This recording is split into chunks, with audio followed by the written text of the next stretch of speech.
రాదురా ఏ విజయం నీ కోసం నా కోసం, ఎటుపోదురా నువ్వు చేసిన కష్టం ఎప్పటికైనా సొంతం.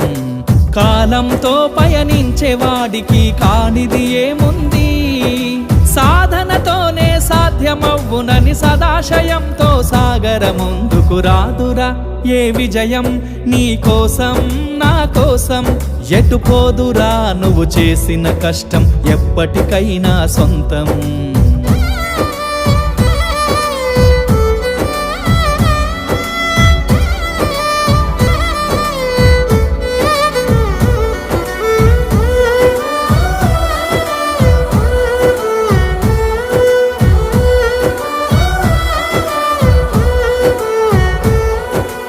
ఆకాశంలో అలలాగా పోయే ఆ పక్షులనే చూడు, అనుకున్న గమ్యమెంతున్న